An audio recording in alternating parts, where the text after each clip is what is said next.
I bought it. Do you need it? I thought you meant this like that, but it was like real. No. It was so far back for you. Well, I guess I would have to just turn like this class into Yeah.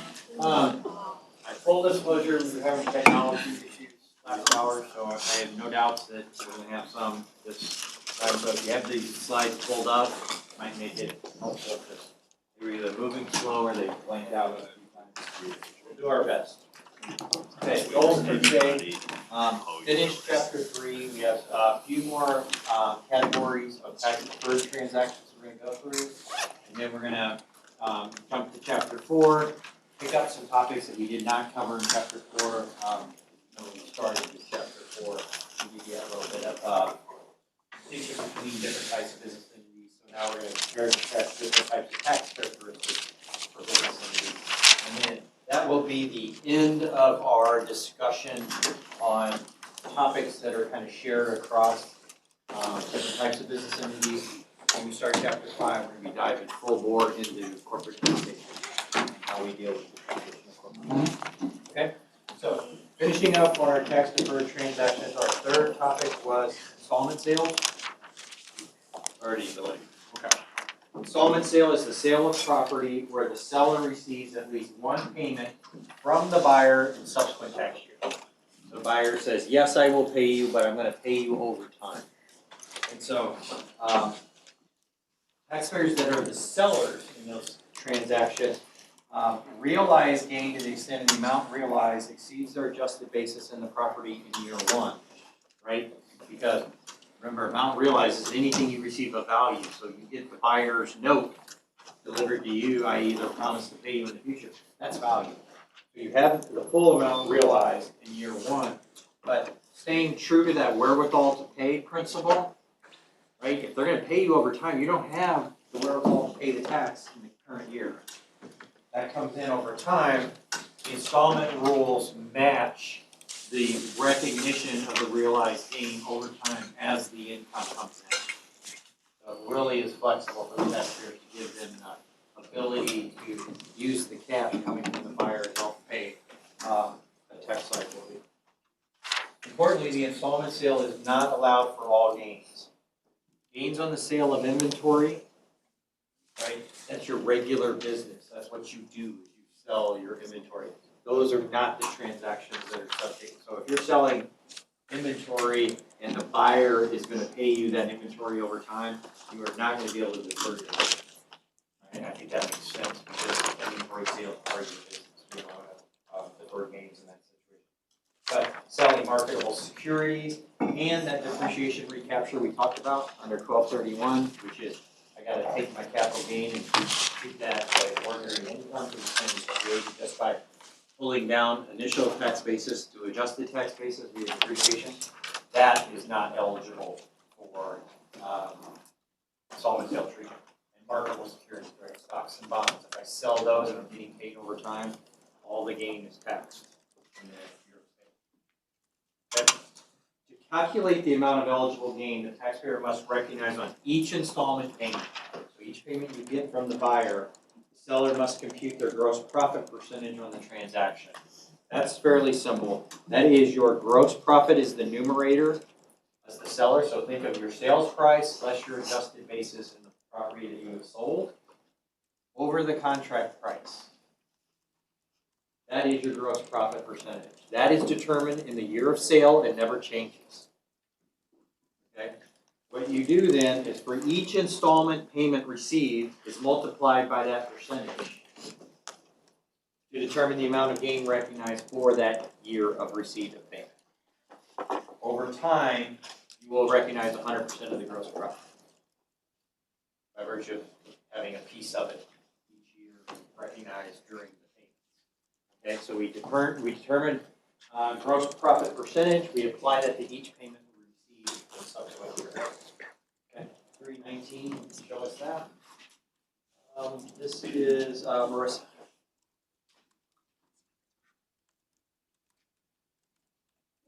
So in 319, we're supposing that Teton sells 5 acres of land adjacent to the warehouse for $100,000. The basis for the land is $37,500. Teton agrees to sell the property for 4 equal payments of $25,000, one now, so starting year one, and then the other 3 on January 1st over the next 3 years plus interest. What amount of gain does Teton realize, and what do they actually recognize in year one? So again, realization, recognition, right? I may ask you for both of those in a question. So the realized gain on the transaction is $62,500, but the recognized gain is $15,625. And so the way we get to that is we have a $100,000 sales price with a $37,500 adjusted basis. So that makes our gross profit of $62,500, which is the realized gain on the transaction. But we need to look at the gross profit percentage. And so the contract price of $100,000, we get a gross profit percentage of 62.5, which is the 62,500 divided by the 100,000. Now we receive in year one $25,000 on the payment, so we take this and we multiply it by that percentage, which gets us the 15,625 of recognized gain for year one.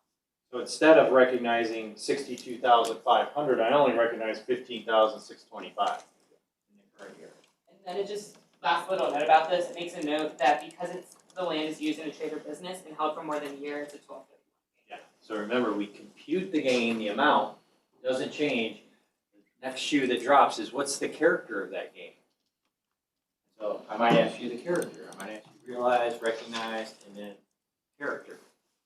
So completing the entire analysis through it, you would say, okay, what is 1231? That is property used in a trade or business held greater than a year. This was a warehouse, or this is land adjacent to the warehouse, held greater than a year, it's going to be long-term capital. 1231. Okay, perfect, thanks. Okay, 320. Sorry, okay. Edmund?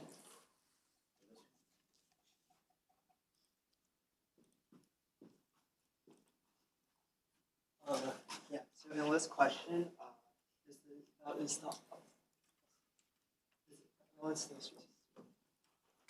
one on the slide is this one. Yes. Oh, sorry. Yeah, the second one. So we're on slide 46. Yeah, 320. Yeah. Okay, that's this. Okay. Yeah. So 320.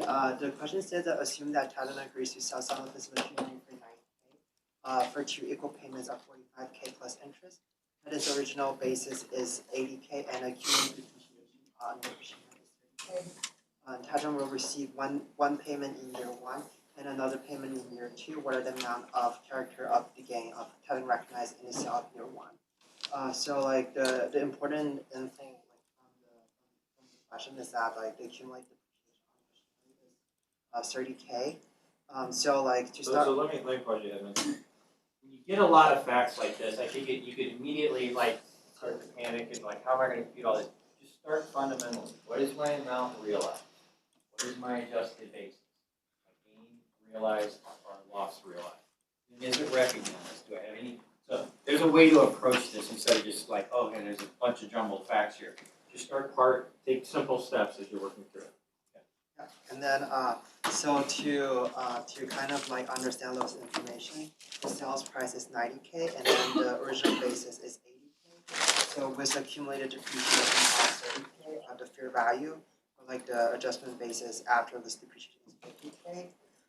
And then because we sell this for 90K, so we realize a gain of 40K. So that's 90 minus 50. And then the ordinary income from depreciation we capture, that's the 30K, like because our original basis was 80K. So basically, for the ordinary income, we'll be reporting 30K. And then after this ordinary income, because we sell it for 90K, so 90 minus 50K minus 30K, the ordinary income from depreciation will give us 10K. So that will be the part which we talked about last few slides about installment sales. So that will be the installment sales will be 10K. And then because like we sell it for 90K, so that's 1/9 over the total price. So that the gross profit percentage is 11%. And then the final step is to use because it's 2 equal payments. So payments in year 1 is 45K. Payments in year 2 is also 45K. So we'll use 45K times the gross profit percentage, which is 1/9, and then it will give us 5,000. Yep, and That it's would be the- 1231, Okay. which is a piece of machinery used in the business held during a year, that would be long-term capital. Okay, perfect. Okay, so that's installment sales, it's just a recognition that I can have, or just an appreciation that I can have recognition over time as income, as cash comes into the business. Okay, the fourth one is a very simple slide here, but we'll spend a lot of time on it in this course. Business formations and reorganizations. So both when we get into the corporate stuff, the corporate specific stuff, we're going to be talking about the the timeline of a corporation. So how do we form it? Talk about its operations, and then when I liquidate it, and maybe in the middle as well, maybe I do some acquisitions or I do some divestitures.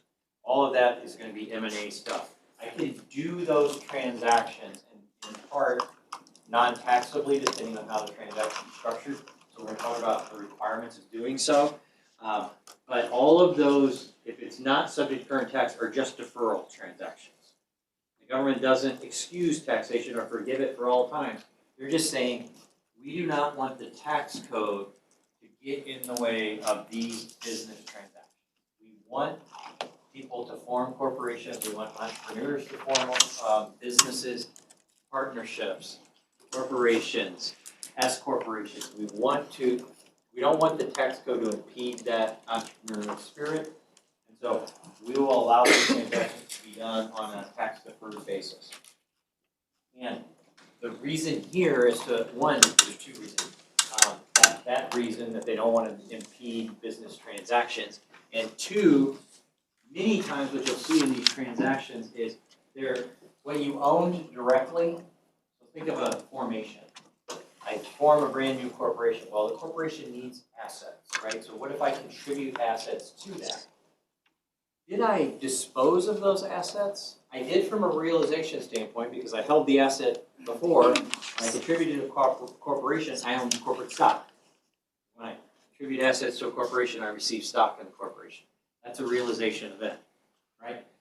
The recognition question, Congress is saying, well, you owned it directly before, now you own it indirectly through the corporate stock because now the underlying corporation owns the asset they used to own. So you still kind of own it.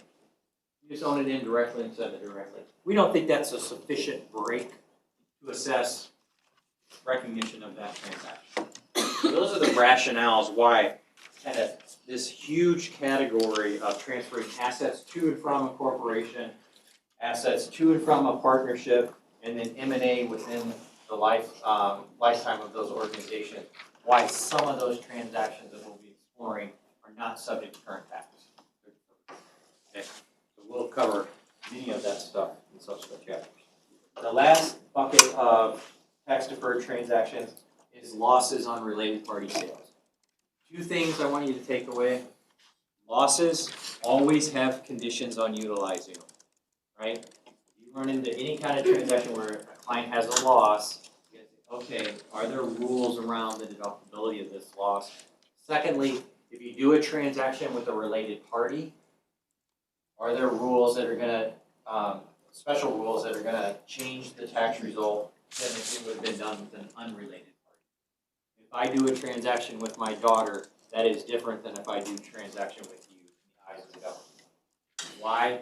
I might treat her different than you from a pricing standpoint. So losses always get scrutiny, related party transactions always get scrutiny. So in a loss on a related party sale, due to retaining some element or appearance of control over an asset, losses on the sale of property to a related party are not deductible by the seller. Right? If I have a piece of property that I like, but I have a loss in it because not everything I buy goes up in value, it goes down, and I say, well, I'd like to put that loss on my tax return because that, I remember in class, that's a good thing to do, but I don't want to lose the property, right?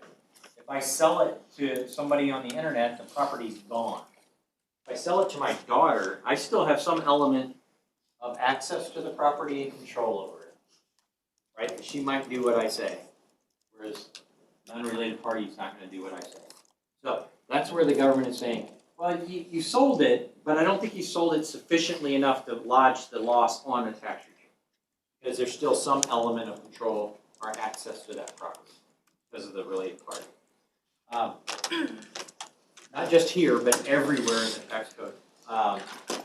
You have to define who is a related party. So that is one of the big code sections that you would encounter if you ever have to deal with this, is section 267. It is applicable to lots of different code sections where the government's worried about related party transactions. And it goes through mind-numbing detail of who is related to whom and what entity is related to what entity. And it goes from family relationships and how extended does it go? Does it go to your uncle? Does it go to your cousin? Does it go to your second cousin? All of these questions would be answered in the tax code. And same thing with business entities. How much of a business entity do I need to own before I'm related to that entity? How big of a partner do I need to be? How big of a shareholder do I have to be? Congress is answer those questions. So my example where I use my daughter, that's just to illustrate the point, but in the real world, there's some really messy fact patterns. And to try to find out who's related and who's not. We have some colleagues here that deal with limited partnerships where there's all kinds of owners of those entities.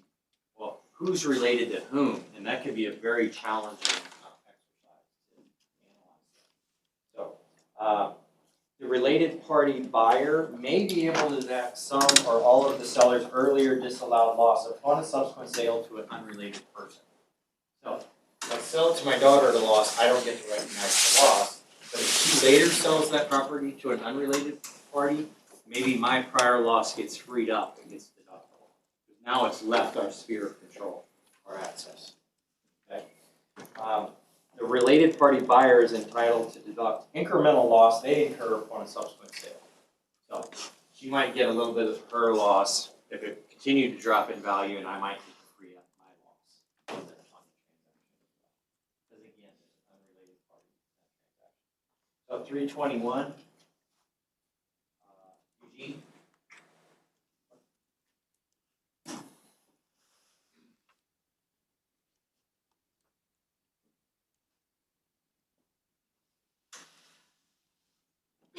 Yes, so in this example, suppose someone is forming a C corporation as one of the sole shareholder. So let me pause you there. I didn't let you get very far. They're related parties. Actually, if you own 100% of a corporation, you are related to the corporation and the corporation is related to you. That's one of the simple fact patterns. But it can go down and it can get really messy to lower ownership percentages. But this is just so black and white. It's clearly related. Okay. So we see that they're looking to make some long-term investments on this anticipated purchase of a new manufacturing facility. And Esteban currently owns 1,000 shares of stock in his previous company, Northeastern Corp, which he intends to sell in the near future. Esteban initially paid $40 a share for the stock, but it's currently valued at $30 a share. And while he believes that the stock has great long-term potential, he's cashing out to purchase a personal residence in Cody, Wyoming. Esteban believes selling the shares in Teton makes good sense because he can deduct the loss and save taxes now. And Teton can benefit from the expected long-term appreciation of the stock. If he sells 1,000 shares of Northeastern Corp stock to Teton for $30 a share, what amount of loss will he realize? So that we see down there that the amount realized on the sale is $30,000 because $1,000 per share multiplied by the valuation of 30. And we'll see that the adjusted basis stock is $40,000 because it's the price that he purchased it for. We see that the loss realized on the sale is just $10,000 because 30,000 minus 40,000. We see the loss recognized is actually zero because Esteban is the sole shareholder and he has 100%. Yeah, so just very methodical, going through the amount realized, less the adjusted basis will get you the right answer, and then you test it when you see the related party. One thing I would point out here is right in the middle of that paragraph, they start talking about the reasons for the sale. That has no applicability to the law here, right? You can have the most best business reason, whatever, to sell the stock to that, or it's very, seems fair, seems like a reasonable thing to do. That doesn't matter. It was a sale between related parties at a loss that is not recognized. Okay, so don't get distracted by something. Oh, Teton can really use this in their business. They can do that. the one fact here is he thought that the stock still had potential upside. So that's also conducive or indicative of, I'd like to sell it and put it on my tax return, but I don't want to lose sight of the future appreciation of this asset. Okay, perfect, thank you. Okay, so this is, again, agnostic across business entities, partnerships, S Corp, C Corp. It's all amount realized less adjusted basis, realized and recognized. Character here is the most complicated area in here. That's the 1231 aspect and the depreciation recapture. The other stuff I think is pretty indicative. And then tax deferred transaction. When we come back to that in the M&A stuff, when we get to that portion, remember the key thing there is deferred. How do we make sure we keep track of that deferred? It's our basis determination in the assets. That's how the government. Okay? All right, let's jump to the chapter 4.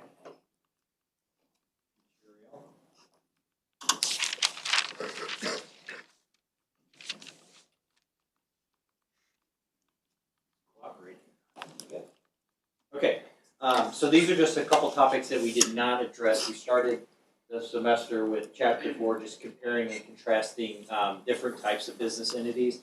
Now we're going to look at different tax characteristics of the business entities before we dive into corporations. My goal is to get through owner compensation today, because I think some of the stuff we can get through pretty quickly. So first we're going to start with the taxation of business entity income. So how is corporate income taxed? Not how do we compute the corporate income tax, but just once we get there, how is it taxed? And then what's corporate dividends? Because right, a corporation, the reason corporations has 2 lines here, there's 2 taxpayers, separate entities, right? The corporation and then the owner. And then we got flow-through income. How do we assess how corporate or flow-through income is taxed? And then how do we compensate the owners, right? The owner of any business entity, at the end of the day, most owners expect to be compensated by virtue of their ownership, right? Elon Musk expects to be compensated for his investments. Normal shareholders that are own stock in widely traded, publicly held stock wants to be compensated over time. If you have a partnership, partners want to be compensated as well. So how do we get income to those individuals and how are they compensated? The other way that compensation can come into bear is just from disposal of the business as well. So we're going to talk about that. Okay? So when selecting a business entity, owners and advisors should evaluate the potential tax differences amongst the business entity types. We're going to be doing some comparing and contrasting across business entities here.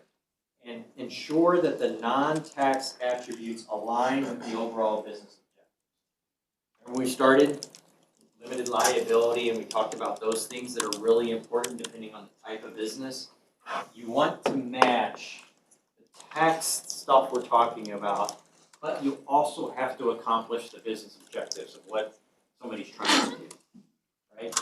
Partnership might make sense from a tax perspective, but it doesn't fit with the future goals of the business. Maybe it wants to be publicly traded. You can't publicly trade a partnership easily. You can a corporation. So here is the balancing between the two. And the optimal business entity and its tax treatment are often unique to each opportunity. So if you be careful making generalizations that this is the right answer or this is the right answer. It's going to vary depending on what that business opportunity is. What are they trying to do? Okay. So we're gonna address today the tax differences of different business entities across the taxation of the business entity income, owner compensation, and deductibility of losses. Again, we won't get through each today. Okay, so let's talk about corporate income. Okay, so we're in the corporate world. Corporations are subject to a flat rate of tax. We don't have any. If you miss a question on the rate of tax for a U.S. corporation, you have flat tax, 21%. We don't have graduated tax rates that we covered in individuals. So you make $1 billion, you pay 21%. You make $1, you pay 21 cents. Doesn't matter. Okay? And that is a substantial reduction from our historical 35% tax rate prior to the Tax Cuts and Jobs Act That was the seminal piece of tax legislation from the Republicans in Trump 1.0 in 2017. Prior to that, my entire working career was 35%. So that was a significant drop, right? 14 percentage point drop, 35 to 21, significant. Before the tax rate reduction of 21% that began in 2018, from the 2017 legislation, flow-through entities were generally considered more attractive to corporations from a purely tax perspective. Why? Because the corporate tax rate was 35. If I'm comparing between the two, I have a choice. Do I organize my business effort as a corporation? I'll be taxed at 35. If I did it as a flow-through, I might be at a lower tax rate if all the income's flowing through to me than 35.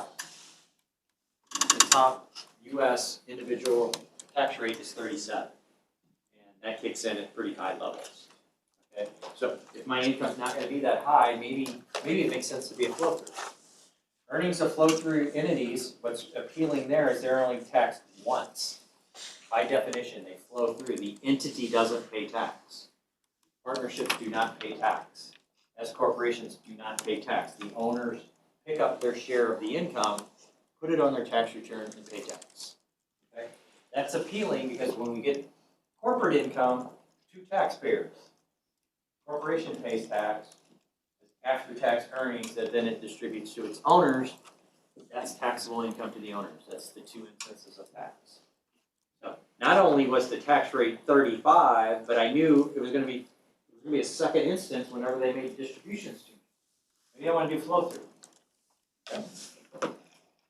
Corporations are subject to double tax.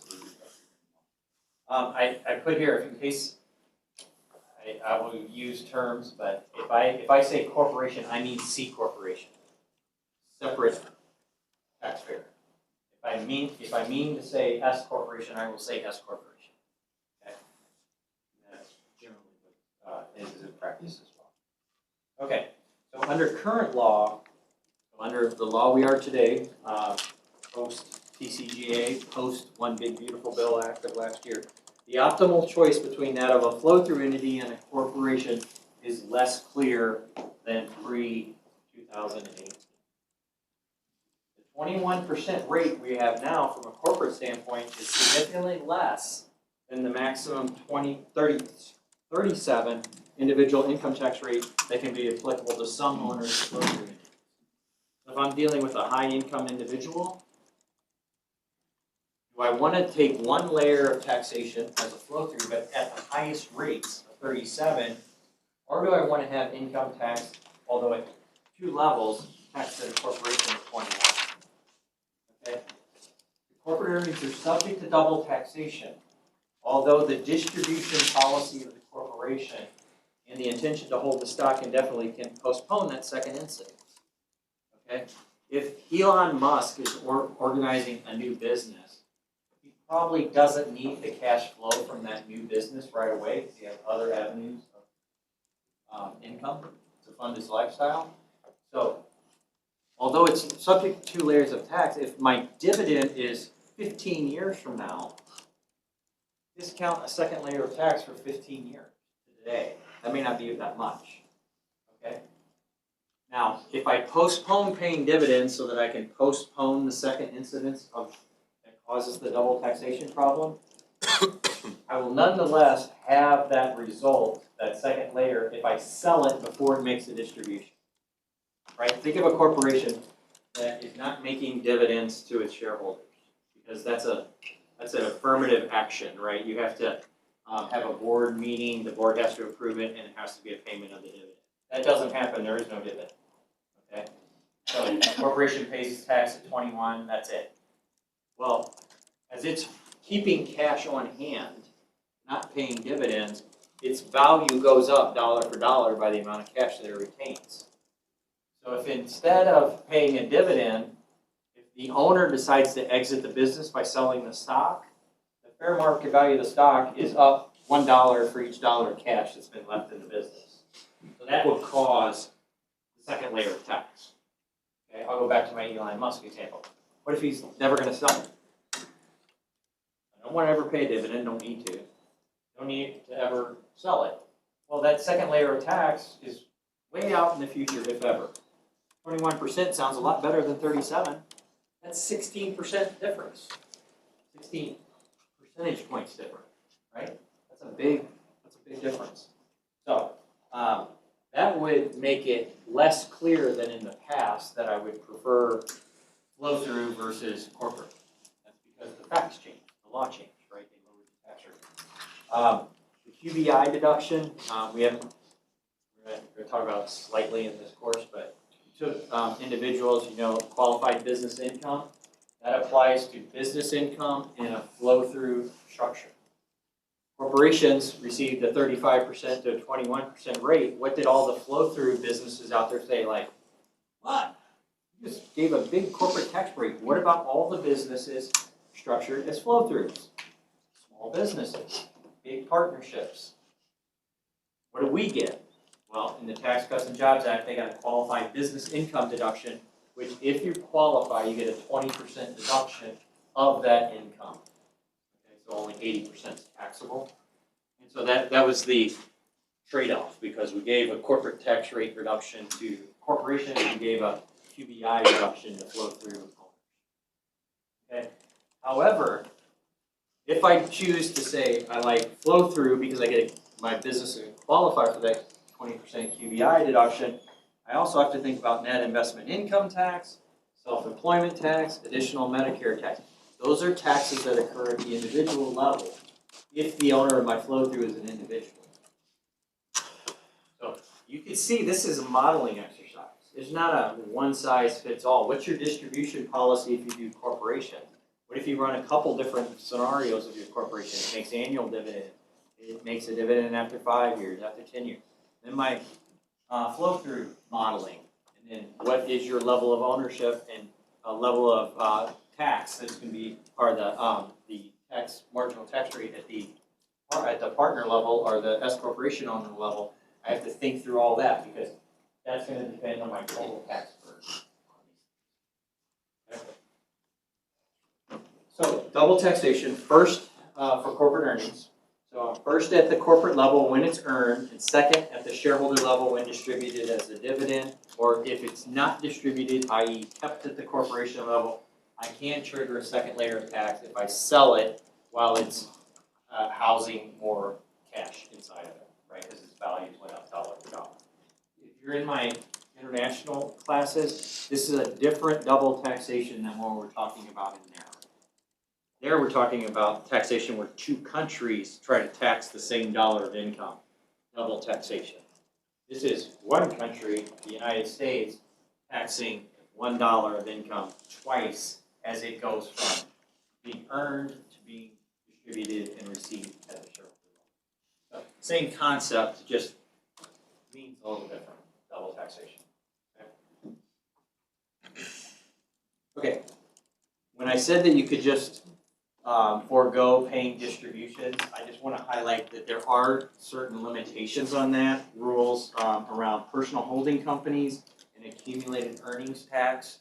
You don't see these applied all that often, and you definitely do not see these in publicly traded companies. But sometimes in closely held companies, if you have an owner that just says, I don't want a dividend because I know the dividend is taxable to me, leave it in the corporation, pay tax at the corporate level. There are a couple of rules that you might need to navigate that happens over a number of years where the government might try to tax that undistributed earnings on a current basis. Okay, so corporate earnings can be subject to, we know we pay tax at the corporate level at 21 flat rate. We're gonna, when we get to chapter 5, we're gonna be computing the corporate tax base, okay? But that's, once we compute, it's all in the computing of the tax base, but the tax rate is what it is. That's our first instance of tax, 21% of that. So the second rate of tax is at the owner level, and it varies depending on the type of owner. So not only do you have to, when you're doing your modeling, think about, okay, here's the corporation scenario, and I got a distribution policy, a couple of variations I want to model, but who are my owners going to be, right? And I think it's a pretty good finite list of your owners. you're gonna have individual shareholders. So we have to think about what does the dividend income mean to those, that second layer of tax when these individuals receive that? What if I have corporations? A corporation can own stock in another corporation. So I have a dividend going from one corporation to another. Is it subject to tax again? I have institutional shareholders, which is a very expansive base of shareholding in the United States. This is mutual fund companies, retirement funds, private equity funds, these types of institutions that are also large shareholders. We'll talk about that in a moment. Then I have tax exempt shareholders. So I have charities, I have churches, they can own stock in a corporation and receive dividends. I have universities, endowments, right? This university has a sizable endowment. They own stock in corporations. They receive dividends. They don't pay tax on those dividends. Not as much tax. This university pays some tax. Then I have non-US shareholders. So I could have a non-US person that is the owner of stock, right? Very common in the capital market system. We have a lot of non-US investment. So we're gonna tumble through all 5 of these to kind of show you the differences between that second instance of tax, the profile of the recipient. What does that mean for them? Okay, so starting with individual shareholders. You're an individual, you remember this?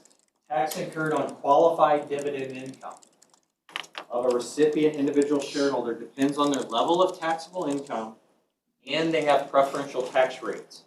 0, 15, and 20 are the tax rates. Remember when I said the highest graduated tax rate for individuals is 37%? Qualified dividends do not reach to 37. They cap at 20. A qualified dividend is largely a domestic corporation that you have held the stock greater than 1 year. That would be a qualified dividend. You get actually your 1099 that the dividend paying corporation will send you. That's what a lot of people have been getting over the last few weeks is all their 1099 reporting. It would show the dividend amount and whether it's qualified or not. But if it's on the qualified line, then that's 0, 15, or 20. The 15 is the biggest bracket, if you will. This is not a 1/3, 1/3 type of bracket. Very lowest of taxable income taxpayers pay at 0. The very highest of taxable income taxpayers pay at 20%. Most everybody else pays at 15. Could you explain why the 37% is not applicable here? Yeah, so this is just where, and I forget when Congress enacted this, but they can always decide to tax something preferentially at the individual level. So capital gains is really the most historically common area where they say that type of income, we want to pull it out of the graduated income tax rates that we do with salaries and interest and that type of thing. And we want to tax it preferentially, meaning less heavily. And they did this at a certain point with qualified dividends. And I think part of it was premised on the fact that we know it's subject to double tax. We already pay tax at 21 at the corporate level. So we're trying to, let's not tax it all the way to 37 on the second instance. So at max it goes up to 20. But you still get some double taxation. It is, unless you're 0. But it's just not as heavily as it otherwise could have been. So I think that's the rationale, to try to alleviate some of that pressure of the double. Okay, taxpayers with adjusted gross income in excess of a threshold amount incur an additional 3.8% of net investment income tax on their dividend income. So we had a whole semester on individual income tax. You have to understand the profile of your individual owners to see how is this dividend income going to be taxed to them. So you're basically measuring the magnitude of that second instance of taxation. So we're going to start doing that with some examples. 4A is Arthur. First part.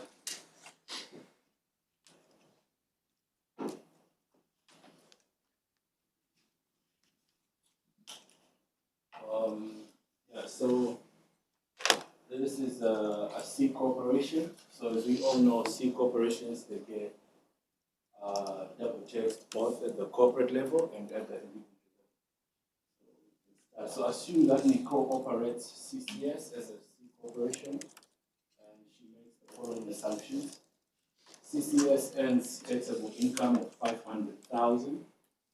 CCS will distribute all its after-tax earnings annually as a dividend. So that's the distribution policy of the business, right? That's what the idea is. The board will intend to pay it all after-tax earnings out as a dividend. So Nicole's marginal ordinary tax rate is 37% and her dividend tax rate is 23.8%. 20% income tax on the dividend, that's the 3.8 investment tax that we just talked about. So what is the overall tax rate on CCS taxable income? It's 39.8%. So this is the breakdown. So the taxable income is 500,000 and the corporate tax rate is the 21%, which is flat for all corporations in the US. Then we get corporate level tax of 105,000. Then when you subtract that to our taxable income, we get the 395,000. Because that's all that's left at the corporation, right? They have to pay the government 105, so there's 395 left. 395 left. So then there's a dividend tax rate of 23.8%. Just to reiterate the breakdown, it's the 20% of income tax plus the 3.8% of net investment tax. Then we get the shareholder level of tax dividend, which is 94,000. So this 94,000 comes from multiplying the 23% times the 395,000 that we get after removing taxes. So then the total tax paid on corporate taxable income becomes 199,000. So this is a total of the corporate tax level, 105,000 that we send to the government, and the shareholder tax level of 94,000. Like I say, they get taxed twice at corporate level and individual level. So when you do the computation, you take the total tax paid, that's the 199,000. And that will be over the initial taxable income, that's 500,000. So that will give you 39.8%. So why this is not equal to just say 21% plus 23.8% will give you 44.8%. But that's not the taxable income because the initial 105,000 was already paid, it was already sent to the government. So it is not taxed twice. So that's why our overall or our effective tax rate is slightly lower. Yeah, it can't be distributed as a dividend because it's on. It's already perfect. Okay, so that's classic double taxation. I'm just looking through to the owner, understanding who that recipient is, what is their tax profile. And this is a high income individual. She's at 37% ordinary tax rate, so she's doing well, and 20% flat on the is the treatment of the ordinary dividend or the qualified dividend. Sorry, and then she's of a threshold. She's high enough to be that kicker of 3.8% for the additional net investment income. Okay. All right. Second part of 4.8 for our fund. Yeah. Got that right? Is that right? Yeah, Okay. you're right.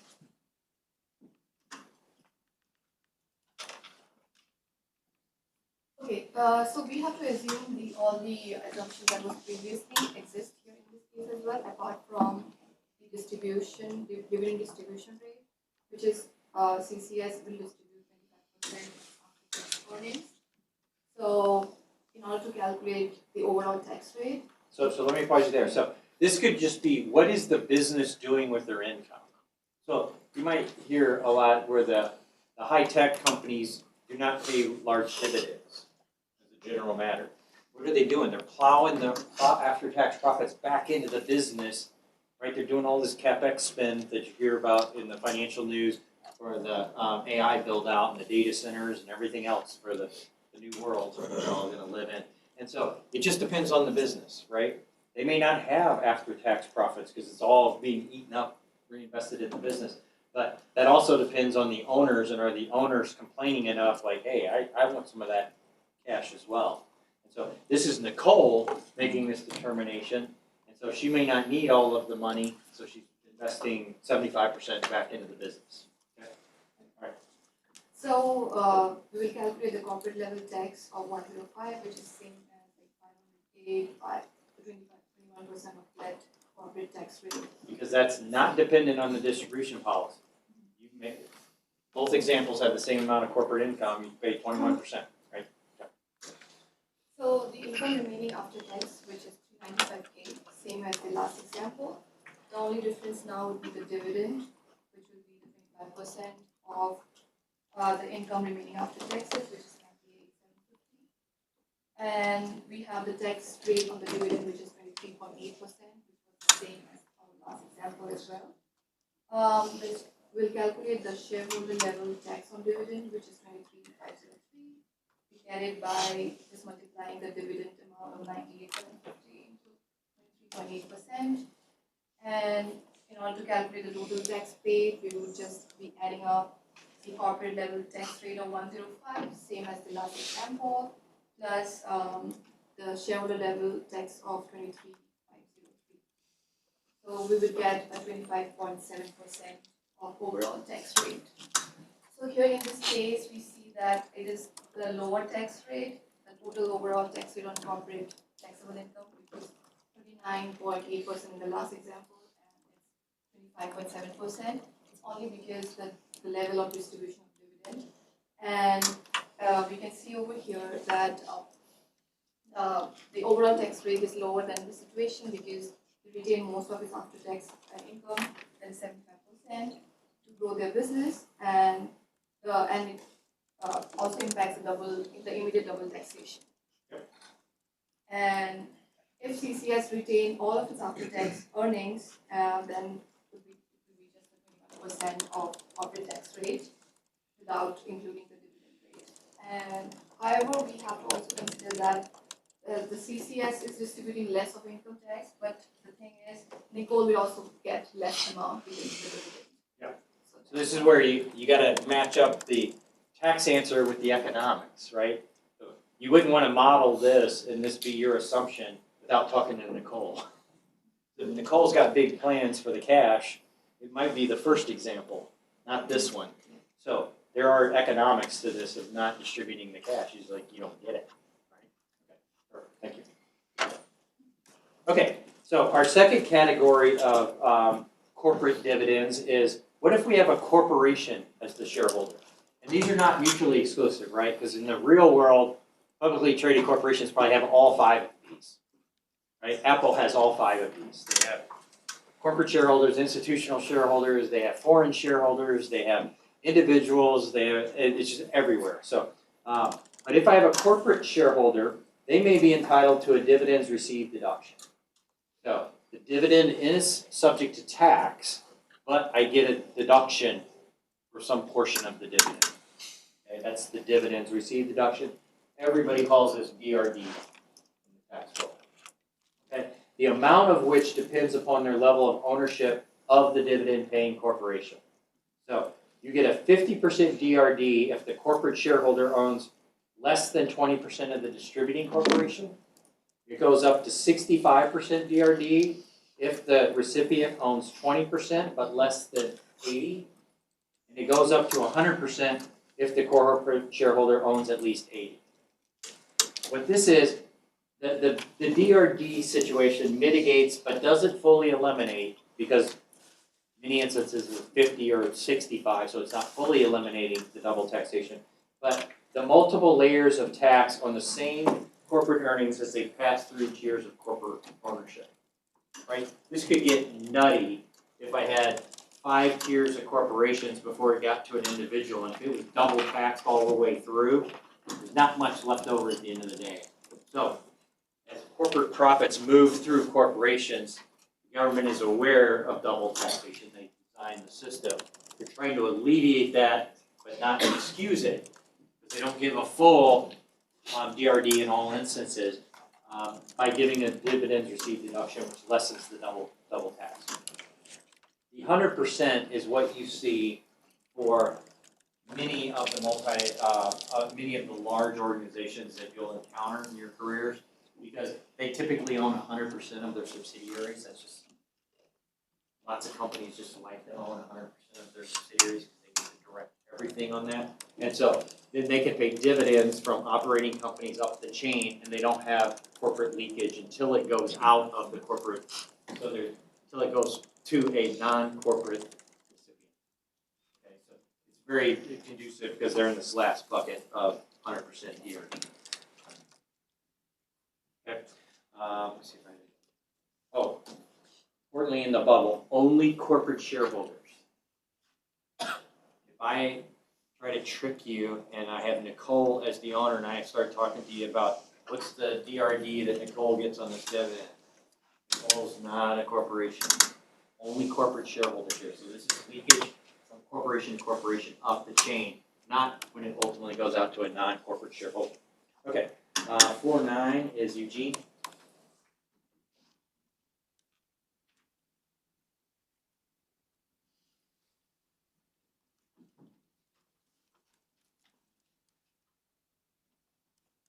So in this example, we're assuming that Nicole invites a C corporation to invest in CCS in exchange for a 10% share in the company, and then we have the following assumptions as part of the calculation.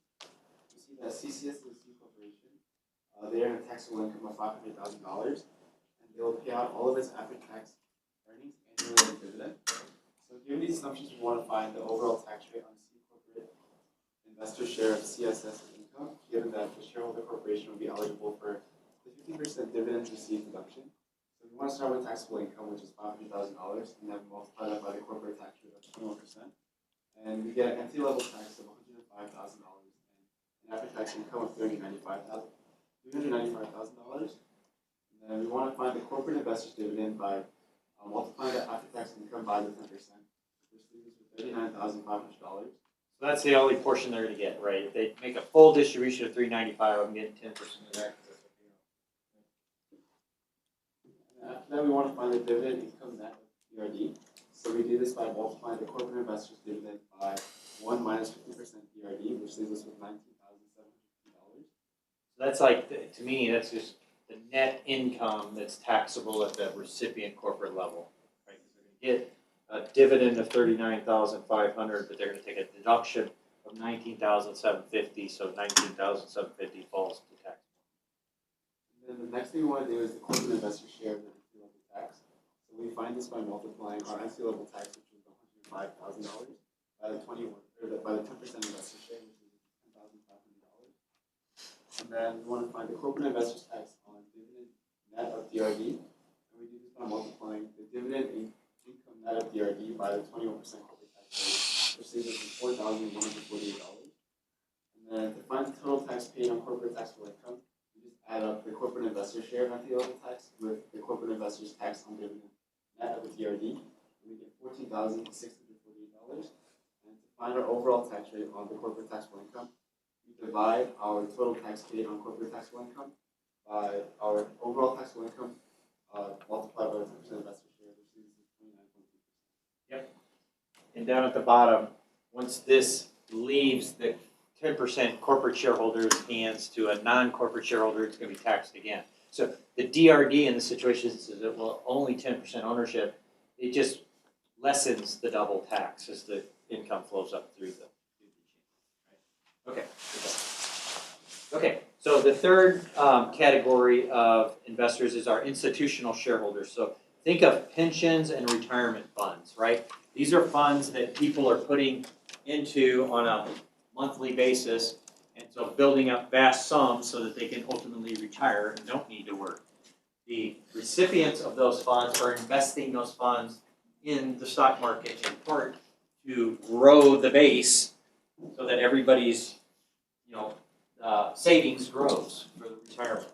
So this could be 401k funds, your traditional pension funds, any of those types of retirement activities get pooled by an institution, and a large portion of that is going to find its way back into the U.S. stock market. Right? Publicly traded companies are very attractive for these investments. So what happens when those companies, the corporations that they're investing in pay dividends to these shareholders. Well, these shareholders do not incur tax on the receipt of dividends. They are tax exempt. Okay? Instead, the individual retirees incur tax on their retirement income upon taking distributions. So, retirement funds, they're just tax exempt under the tax code. So they receive these dividend, they're still paying corporate level tax, right? The first instance of tax is still there. We're talking about the second instance. It's not yet at the institutional level. What happens then is all of these pools of funds that have been saved for retirement on a pre-tax basis, this is also pre-tax income. When you start taking money out of those accounts in retirement, all of that is taxable as ordinary income. So the second layer of tax is still there, it's just pushed out into the future and people are starting to access these funds. Okay. Greatly deferred but not forgiven. And hopefully the value of the stock and the value of the investments is increasing as well for these individuals. Interestingly, mutual funds represent a large portion of the institutional shareholder base for public corporations. So mutual funds are, they can be also retirement, so they could be the equity vehicle that you're using to invest in the stock market. You can also, your taxable brokerage account, your non-retirement accounts, but your investments. Many times people choose to invest via mutual funds. What that is you're putting money at a mutual fund, and the mutual fund has an objective, investment objective that you ascribe to, and you're accessing that portfolio of investments through a mutual fund. I think of private equity as doing it for a select number of people and for a different purpose and probably a different investment profile, but the same thing, the same concept is there, is you're pooling money from a bunch of different investors and then you're directing that to certain discrete investments. And so mutual funds are just very common because they're available to me. You guys could invest in a mutual fund or classes over to them. So those funds are also owners like Fidelity, Vanguard. Those are very common large mutual fund companies. Those companies own stock in corporations as part of their investments. They're receiving dividends. They do not pay tax on those dividends. They are effectively passing through those income flows to the mutual fund owners who pick that up on their tax return. So it is a second layer of tax, but they are largely indifferent to that second layer of tax. I've had my frustration with some mutual fund investments I've had over time, because they really don't care about the tax effect because it doesn't fall on them, but they should know it falls on me because I'm the investor there. So if they're doing a lot of capital gains transactions, so they're buying and selling investments, then all of that gain and loss activity flows through to me. The mutual fund company doesn't pay any tax on that, but it gets reported by the owners of the mutual fund. So you can get surprised this time of year when you open up your statement, you're like, holy cow, thank you for doing all that trading in my account, and I got a bunch of capital gains that I have to now pay tax on. So you got to really watch what the profile of the mutual fund company is, and hopefully you can find some information about their policy from a tax perspective. Like if I'm investing in index funds, I do not need that company, that mutual fund company, to buy and sell a lot of assets in there. Because it's just an index fund, a normal rate of return. I don't need a lot of trading activity. If I'm in a highly active fund where there's lots of trading, I should know that and I shouldn't be surprised when I get hit with a lot of flow through gains and losses. So just keep in mind, these are large investors. I mean, of a given public company, they can own quite a substantial portion of the outstanding shares of corporations, but they're not the taxpayer in the second level of tax. Then we have tax exempt shareholders. So these are shareholders who never pay tax on receipt, and they're different from the mutual fund companies because obviously those gains flow through to the owners of those shares, but the tax exempt companies do not. So think of charities. They got donations, and the monies that they're not using in their operations currently, they are investing because they know that their charitable purpose needs funds in the future. So I'm sure the Red Cross has extra funds that have been donated to them that they're investing to grow for the next big problem that they're gonna help us with. And so they do not pay tax on dividend incomes as they receive them. Churches that invest funds do not pay tax on them. They are exempt from taxation under the tax law. And most universities do not incur tax on dividend income. I put that in italics because you are at a university that is one of the few that does. So one of the things that happened with the One Big Beautiful Bill Act of January 4th of 25 is the government was looking for income, and this particular administration, I'm not saying anything earth-shattering, it's in the popular press, has had issues with universities, primarily on the East Coast, about curriculum and other things, but they also took a view of some of these universities have significant endowments. An endowment is funds that they have received via donations and tuition over time that have not been spent. So they invest those funds and use those for their educational purpose, by either expansion or buildings or whatever. But significant funds with large returns on these, because the principal's big, chances are you get a pretty nice return on those things. And those are traditionally not taxed. And so the Trump administration took a view that some of that should be taxed. And so WashU was one of the schools that had an endowment of such a size and a return on the endowment of such a size that they have to pay a small rate of tax on that. Now, it's a small rate, but on a big number, so it's affected higher education. So it's the Harvards of the world and Columbias of the world. WashU is one of those get hit with the endowment tax. So as a general matter, your public institutions or other schools that are smaller in endowment size are not getting hit with the endowment tax. And, it's going to be more widely spread. I think good lobbying got it narrowed down and lowered. Sorry. Yes. How is it decided how large an endowment has to be before it starts getting taxed? That's the government. So they wrote those rules, and that was part of the lobbying is, okay, at what threshold is where you're going to be subject to the tax? So how big of the return on your endowment has to be? And so that got narrowed down, so it's a very few dozen, I think, of schools that are subject to it. And then at what rate of tax? And so those are all within the purview of Congress when they wrote these rules. Now, universities were lobbying on this front, trying to put forth, like, if you take revenue from us, that is less revenue than we can put forth to our educational purpose. And you guys remember right next to Grand Chapel, we were building a building. And that's no longer being built. It's like it never happened. It's kind of crazy. But that was in part because of the endowment tax. This is all public information. Part of the endowment tax and part of the NIL funding for the main medical campus, and that not being as transparent as what it used to be, as the funding of those grants. And so I think universities are very good in lobbying and making these observations that yes, we understand we need revenue, but you understand if you take it from us, that's less than we can put forward to the educational desire. Okay. Enough of that. Number 5, non-U.S. shareholders. So recipients that are outside the United States, they do not pay U.S. tax on this. The issue, they do not pay income tax on this, I should say. The issue is, do they pay withholding tax? If you're in my international tax class, you know we've talked about this, we'll talk about it more in that class, but if I have a U.S. dividend paid to a non-U.S. person, we source that dividend.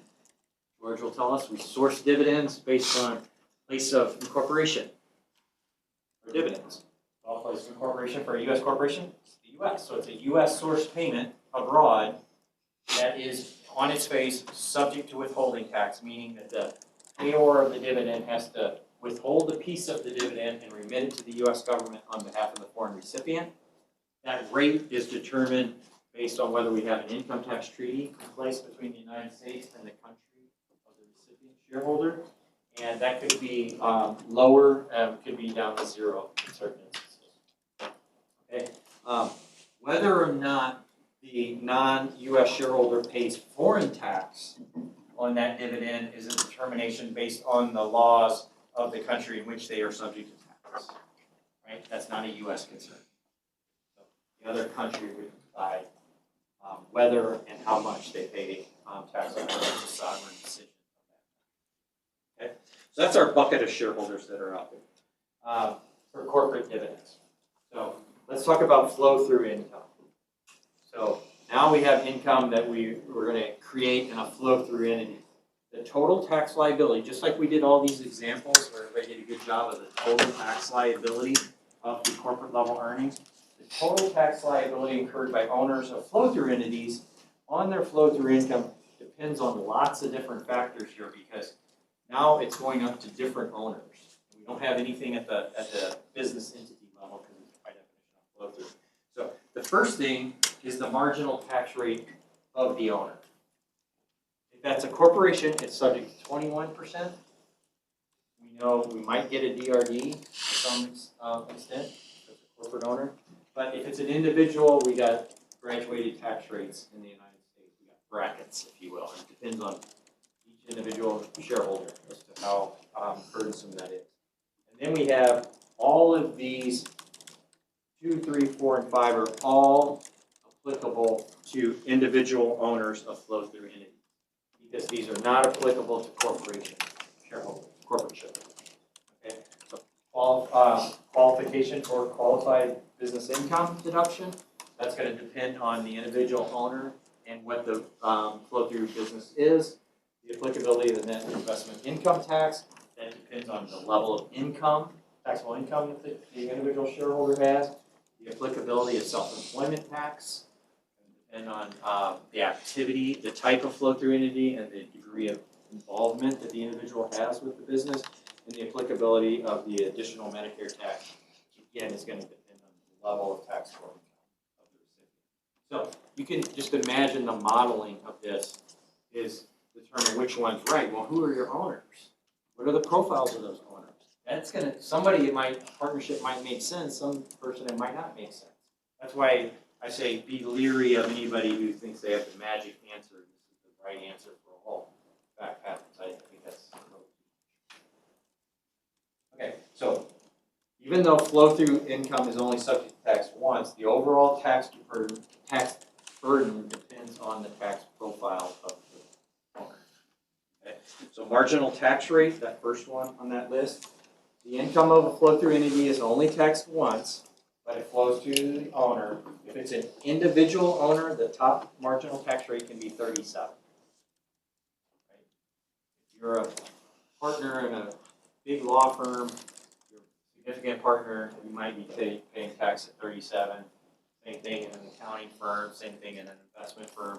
If it's structured as a flow-through entity, those individuals might be getting taxed at the very highest of marginal tax rate. If it's a corporate owner, we know that that marginal tax rate is a flat 21. That's the first thing we gotta understand is who is your owner and what's their marginal tax rate. The second one is, do we get the qualified business income deduction or not? Okay, this is a complicated area. What's interesting about this is it was set to expire on January 1 of 2026. You can imagine what people were saying. The people that were entitled to this in the last 4 or 5 years were saying, "Whoa, this is going to expire. I'm going to have a tax increase." That was addressed in the One Big Beautiful Bill Act. They extended the QBI deduction and they extended it permanently, right? Meaning that it's not going to automatically sunset in the future. Nothing is permanent. They could always change the law, but they have to affirmatively change the law. So it is the law absent the affirmative change. So individuals with qualified business income derived from a flow-through. So if I ask you a question about a corporation and qualified business income, it's irrelevant. There is no QBI deduction for corporate income. Why? Because they took the tax rate from 35 to 21. That was the benefit given to corporations. QBI was the benefit given to the flow-through business entities. Okay, so flow-through trade or business, sole proprietorship, partnership, or S corporation. That's our flow-through entity. May deduct 20% of the QBI. So effectively, only 80% is taxed from that business. Now here comes in the details, because it's not every flow-through entity. Okay, so our first exception is it's not allowed for what is called specified service trade or business. So this laundry list is the performance of services in the field of health, law, consulting, unfortunately for me, accounting, actuarial science, performing arts, athletics, financial services, brokerage services, any trade or business where the principal asset is reputation or skill. So the government was trying to do is say, okay, I got this population of flow-throughs, but I can't give everybody a 20% deduction because it's just too big. I got a budget, I run a deficit. So they started whittling it down. And so they did it by profession. They took out big law firms, they took out big financial firms, they took out big accounting firms. Why do I say big? Because there's an exception to that exception if you're smaller. So for 26, the above exclusion doesn't apply, so it's an exception to an exception for taxpayers with AGI less than 197, 394, 600 for married filing joint. After those thresholds are reached, then the QBI deduction starts getting phased out.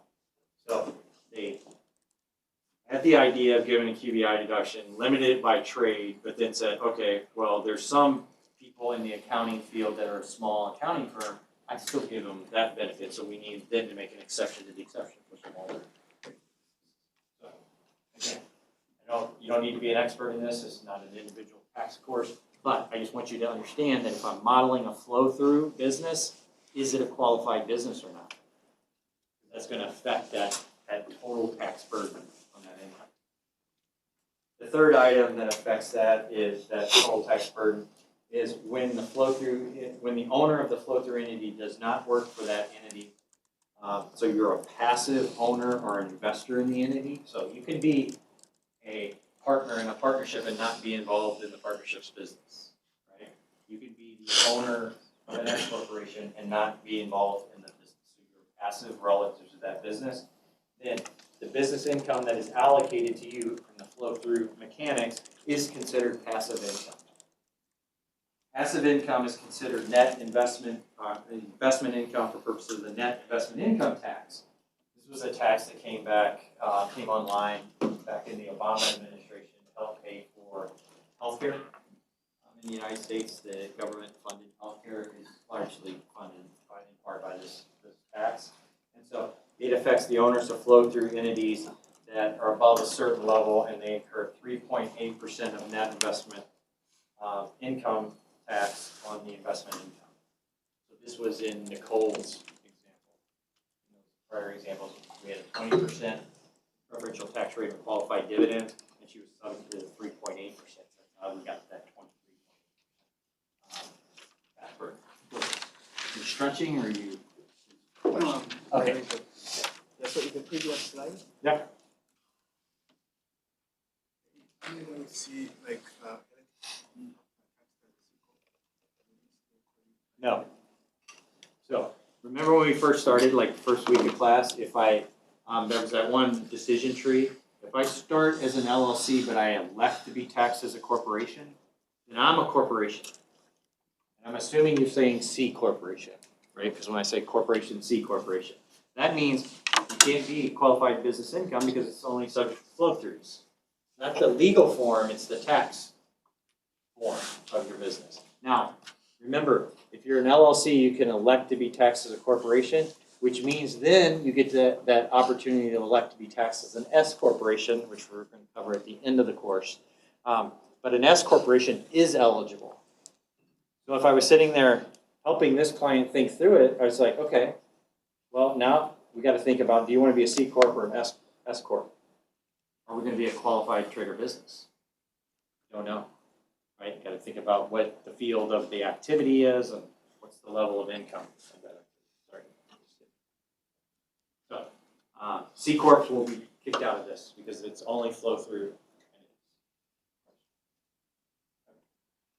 Self-employment tax. So self-employment tax is assessed on self-employed individuals to account for their lack of employment taxes. Employment taxes are Social Security and Medicare taxes. If you're not working now, you will get the knowing of these things. I promise you.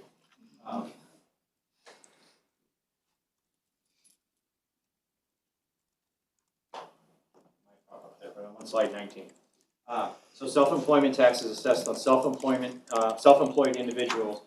Since self-employment or employment taxes, so Social Security and Medicare, are to fund those regimes in the United States, those funds. Social Security is to, in part, pay for retirement, not all of your retirement, but part of it. And Medicare is to pay for elderly and disabled people's medical expenses. So those are funded by our payroll taxes. You pay those when you start working. But a self-employed individual doesn't pay those because there is no employer-employee relationship by definition of being self-employed. Okay, so for 2025 self-employment tax is in total 15.3% of the first $176,100 of net earnings from self-employment, and 2.9% on the amount in excess of those numbers. So the Social Security component goes up to a certain level and drops off, and the Medicare component goes unlimited on the amount of your income. And you're allowed to deduct 50% of that self-employment tax as an above-the-line deduction. The thing to take away on self-employment tax is it applies to an owner's flow-through income, but it depends on the type of flow-through entity, and if one of that flow-through entities that you're dealing with is a partnership, the degree of involvement in the partnership business by the owner. Okay, so I put the chart on 20 in here. If I'm a sole proprietorship, I am subject to self-employment tax by definition because I am self-employed doing the business. I'll just jump to the bottom too. If I'm an S corporation or a C corporation, I am not subject to self-employment tax. Trick on the partnership is it depends upon the owner's involvement in the partnership. My example, when I was a partner at PwC, I was working at PwC. All of my income was self-employment tax. And that 15.3% was a material item of that. So it just, if I was in a real estate partnership where I was not involved in the real estate business, then perhaps I'm not subject to self-employment tax on that income. But if you are working for the flow-through entity, which is very common, then your income will be subject to self-employment tax. Okay. I'll just finish with the last one. Additional Medicare tax. Owners of flow-through entities may incur additional Medicare tax. That rate is 0.9% of your net earnings from self-employment, but it's minus a threshold amount. So these are higher income individuals. So that's $200,000 for non-married taxpayers and $250,000 MFJ for my non-individual taxation students. It is married filing jointly.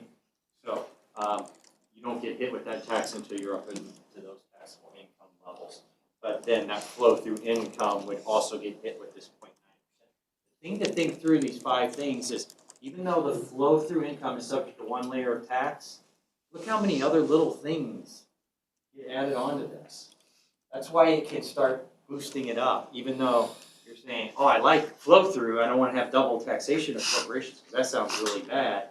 Well, yeah, flow through, but then it gets hit with all these little nits and gnats which add up over time, especially if you're dealing with higher income. Okay.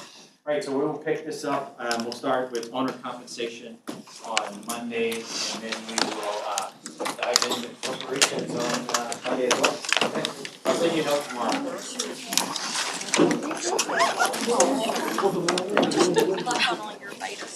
That is so annoying. Yeah. I feel like he pays for it on my card, like all the accounts, authorized user, whatever. I feel like when he was talking about it last semester, I was like, too chill. I could tell him. I could literally tell him 5 minutes prior, like, okay, I know this is going. Right here.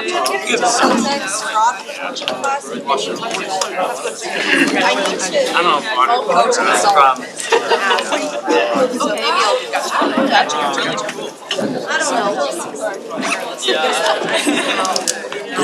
Part of me is like, okay, if he hasn't responded, maybe it's a sign of the universe. Maybe it but like, maybe it is.